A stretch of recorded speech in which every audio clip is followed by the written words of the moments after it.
अब दूसरी सबसे बड़ी कंडीशन क्या है भाई और बहनों, नोट कर लेना इस चीज को, क्योंकि सतगुरु सह शरीर धरती पर प्रकट है।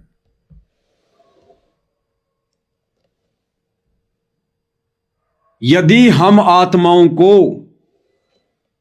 साक्षात धरती पर प्रकट पूर्ण ब्रह्म परमात्मा कबीर देव सतगुरु रामपाल जी भगवान के चरण कमल धोकर अपने हाथों से अगर वो चरणा अमृत पीने का सौभाग्य नहीं मिला तो भाई और बहनों हम सतलोक नहीं जा सकते। ये भी एक निशानी है। अब आप कहोगे जी गुरु का चरणामृत तो इन आश्रम वालों ने बहुत बार पिया होगा। आश्रम में ऐसी बात नहीं है, भले गुरु को मानुष मान रहे हैं ये लोग, लेकिन लोगों की देखा देखी, जैसे नकली संत महात्माओं के शिष्य हम टीवी में देखते हैं, वीडियो में देखते हैं, उनके शिष्य उनके चरण कमल धो धो के पानी पीते हैं। तो इस आधार से इन आश्रम वालों ने भले गुरु को मानुष माना, लेकिन चरणामृत तो इन्होंने भी कई बार पिया होगा। तो क्या इनका भी मोक्ष हो जाएगा? नहीं होगा, नहीं होगा भाई और बहनों। इनकी दो सबसे बड़ी गलतियां रही, और वो दो गलतियां जब तक जीव नहीं सुधारेगा, चाहे रोजाना सुबह शाम गुरु के चरण धो धो के पियो, उन आत्माओं का मोक्ष नहीं हो सकता। और वो दो सबसे बड़ी गलतियां क्या हैं जो इन आश्रम वालों ने जमकर की हुई है? वो दो सबसे बड़ी गलतियां हैं। सबसे पहली सबसे बड़ी गलती है गुरु को मानुष मानना, गुरु को मानुष मानना। और परमात्मा की खुद की वाणी है, परमेश्वर की खुद की वाणी है कि गुरु को मानुष जो गिने और कर चरणा अमृत को पान, ते नर नरक में जाएंगे जन्म जन्म बने समान। यानी जो आत्माएं अपने गुरु को मानुष मानती है, अपने जैसा व्यक्ति मानती है, मां के गर्भ से जन्म लेकर आया हुआ एक मानुष मानती है, वो भाई बहन सतगुरु से उपदेश लेकर, सार नाम लेकर, सार शब्द लेकर, चाहे कितने ही उनके चरण धो धो के पी लो, गुरु को मानुष मानने वाला भगत अंत में नरक में जाएगा और जन्म जन्म समान यानी कुत्ते की योनि प्राप्त करेगा। ये परमेश्वर की आज्ञा है, ये उनका वचन है कि गुरु को मानुष जो गिने और कर चरणा अमृत को पान, ते नर नरके जाएंगे और जन्म जन्म बने समान, समान यानी कुत्ता। तो ये सबसे बड़ी गलती है वर्तमान में सतलोक आश्रम से जुड़े हुए भाई बहनों की, गुरुदेव के परिवार की, कोऑर्डिनेटरों की और लाखों की संगत की जो सतलोक आश्रमों में जा रही है। ये लोग गुरु को परमात्मा नहीं मानते। अगर ये गुरु को परमात्मा मानते तो फिर वो नकली दाढ़ी मूंछ वाली कबीर जी की समझे जाने वाली मुर्दा नकली बेजुबान फोटो, फिर ये कभी भी जून के महीने में उस फोटो को परमात्मा मानकर उसका प्रकट दिवस ना मनाते, उस फोटो को कभी भी अपने घर पर अपने दरबार में ना रखते, कभी भी उस फोटो के आगे दंडवत ना करते, ज्योत ना जलाते, अपने गले में लॉकेट में डालकर ना घूमते। अगर ये सतगुरु रामपाल जी को ही कबीर मान चुके होते तो, क्योंकि कबीर फिर दो नहीं है, कबीर तो एक ही है, एक ही था और एक ही रहेगा। तो सबसे बड़ी गलती तो इनकी ये, गुरु को मानुष मानने वाली। तो गुरु को मानुष मानने वाली आत्माएं चाहे दिन में 10 बार उनके चरण धो धो के पियो, वो आत्मा अंत में नरक में जाएगी और कुत्ते की योनि प्राप्त करेगी। ये परमेश्वर का वचन है। और दूसरी कमजोरी, मर्यादा तोड़कर भक्ति करना। तो मर्यादा तोड़ने में तो हम लोग देख रहे हैं कि ये सतलोक आश्रम वाले उस्ताद हैं, उस्ताद। बाकी दुनिया इनके थल्ले थल्ले है मर्यादा तोड़ने में। इतनी गलतियां तो नकली संतों के नकली भगत भी नहीं करते।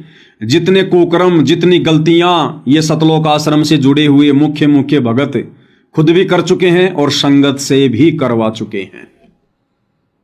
तो भाई और बहनों, इसलिए दास कह रहा है कि अब ये मौका केवल सत्सेवक भाई बहनों के पास है, क्योंकि सतगुरु समदृष्टि है।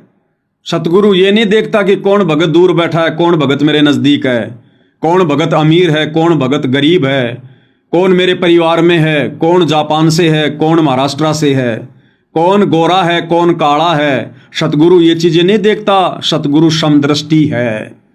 सतगुरु आत्मा की भक्ति देखता है, सतगुरु मर्यादा देखता है, सतगुरु भगत के भाव देखता है। साधु भूखा भाव का, धन का भूखा नहीं।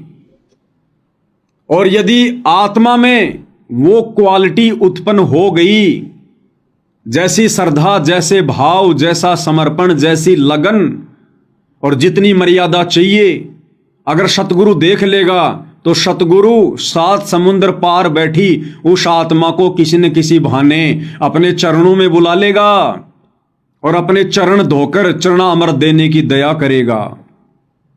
तो अब ये मौका भाई और बहनों हम सत्सेवकों के पास में है, सत्सेवकों के पास में।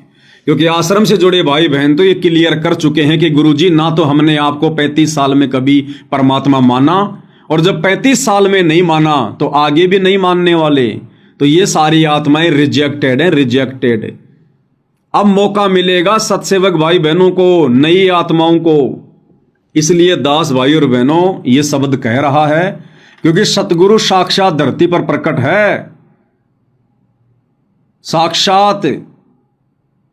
और यदि हमें साक्षात उनके चरण कमल धोकर चरणामृत पीने का मौका नहीं मिला, सतगुरु ने नहीं दिया, तो समझ लेना भाई और बहनों फिर उन सत्सेवक भाई बहनों का भी मोक्ष नहीं है। ये विधान, ये नियम संसार की सभी आत्माओं पर लागू है जो जो सतगुरु की शरण में आ जाती हैं। तो भाई और बहनों, अब हमने इस बात को सुनकर चिंतित नहीं होना, हमने भय पैदा नहीं करना। हम आत्माओं ने पहले से और कहीं ज्यादा भक्ति करनी है और कहीं ज्यादा सावधानियां रखनी है कि हे परमात्मा, बिल्कुल बात तो सत्य है। अरे सतगुरु धरती पर साक्षात प्रकट, और यदि उनके साक्षात चरण कमल धोकर चरणामृत पीने का भी मौका नहीं मिला एक बार भी, तो फिर मैं काहे का भगत। सतगुरु तो अपने भक्तों को गले से लगाता है। अरे त्रेता युग में शबरी की निष्ठा को देखकर, शबरी के समर्पण को देखकर, शबरी के भक्ति भाव को देखकर इस कबीर भगवान सतगुरु रामपाल जी ने उस जंगल में, बियाबान में, उजाड़ में और श्री रामचंद्र जी का रूप बनाकर जाना पड़ा। शबरी ने धो धो के चरणामृत पिया, चरण धो धो के चरणामृत पिया। और भगवान ने, गुरुदेव ने शबरी के झूठे बेर भी खाए, झूठे बेर भी।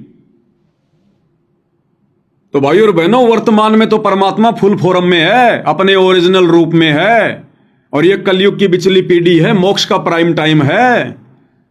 क्या वर्तमान में परमात्मा मौका नहीं देगा? अरे द्वापर युग में तो भगवान ने खुद अपने भगत के चरण धोए, श्री कृष्ण रूप में सुदामा जी के। तो क्या वर्तमान में कलयुग की बिचली पीढ़ी में वही कबीर भगवान सतगुरु रामपाल जी अपनी आत्माओं को अपने चरण कमल धोकर चरणामृत पीने का मौका भी नहीं देंगे क्या?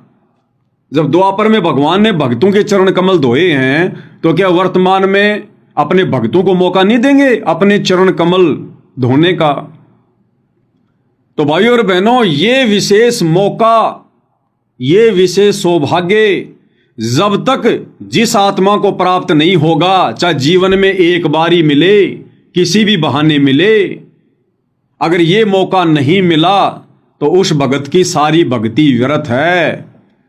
वो भगत, चाहे मैं पवन दास हूं या चाहे आप सत्सेवक भाई बहन हो, चाहे सतलोक आश्रमों से जुड़ा कोई भाई बहन हो, तो हमने ये फायदा उठाने के लिए, ये सुअवसर प्राप्त करने के लिए, साक्षात सतगुरु के चरण कमल धोकर वो चरणामृत पीने के लिए भाई और बहनों, अब हमने जी जान लगा देनी है, क्योंकि वो मौका उसी आत्मा को मिलेगा जिस आत्मा पर सतगुरु हद से ज्यादा प्रसन्न होगा। सतगुरु जिस आत्मा पर हद से ज्यादा प्रसन्न होगा, और हद से ज्यादा प्रसन्न सतगुरु उन्हीं आत्माओं पर होगा जो आत्माएं हद से ज्यादा भक्ति करके मर्यादाओं में रहकर सतगुरु को प्रसन्न करने का मौका देंगी।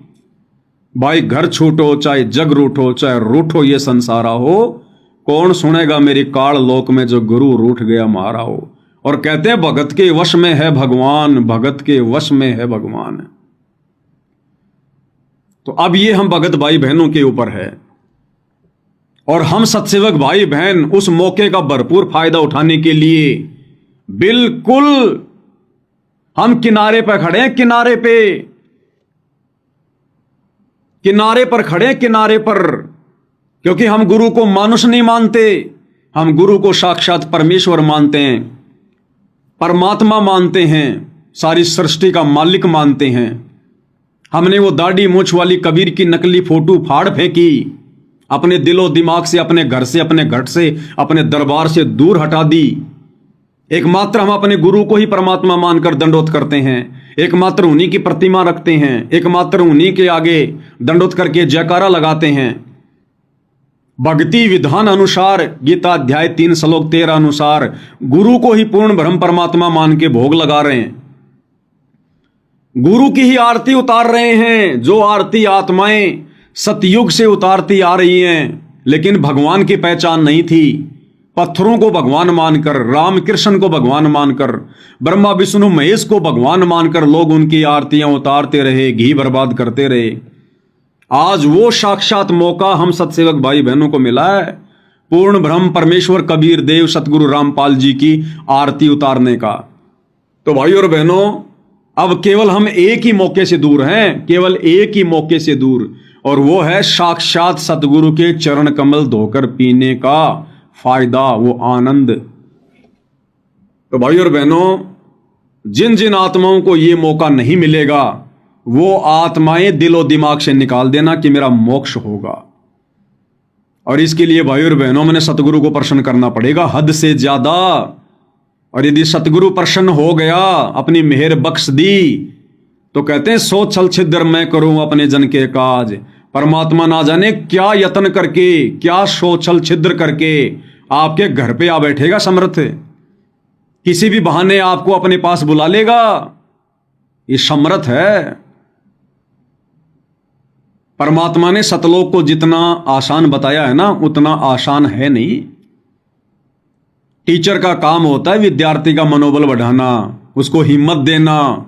कमजोर से कमजोर विद्यार्थी को भी टीचर कभी नहीं कहेगा बेटा तू फेल हो जाएगा, उसको भी टीचर हिम्मत देगा कि बेटा पढ़, जरूर पास होगा, क्यों नहीं होगा, तू इतना कमजोर थोड़ी है। लेकिन अंदर से टीचर को पता होता है बच्चे की क्या औकात है। तो भाई और बहनों, हमने इस भक्ति विधान को अच्छे से जानकर, पहचान कर, समझ कर, हमने इस मौके को प्राप्त करना है, साक्षात चरण कमल धोकर चरणामृत पीने का। और ये मौका अब आप और हम सतसेवक भाई बहनों को मिलेगा भी। ये उन सतसेवक भाई बहनों को जो जी जान लगा देंगे अब आने वाले 2 से 3 वर्षों में मर्यादाओं को लेकर, भक्ति सुरक्षित रखने को लेकर, क्योंकि आने वाला 3 वर्ष 2026, 2027, 2028 सर्वविदित है, ज्ञान गंगा में लिखा हुआ है, नास्त्रदमस की भविष्यवाणी में मराठी भाषा में, कि ये युग परिवर्तन का दौर है, युग परिवर्तन का। और इस समय संसार में बड़ी बड़ी घटनाएं घटित होंगी, बड़ी बड़ी घटनाएं। और हम भाई बहनों ने इस समय सतगुरु के एक भी वचन को, क्योंकि सतगुरु का साधारण सा आदेश भी बहुत बड़ी महत्वता रखता है, साधारण सा आदेश भी हमने फॉलो करना पड़ेगा, बिल्कुल हल्के में ना लें। ये नादान संगत वाले सतलोक आश्रमों से जुड़े हुए भाई बहन, जिन्होंने काल की भांग ज्यादा पी रखी है, काल सर्प की तरह कुंडली माल के इनके सर पर बैठा है, ये भले दिन में 50 गलतियां करें, कितनी नादानियां करें, हमने इनके तरफ झांकना भी नहीं है, देखना भी नहीं है।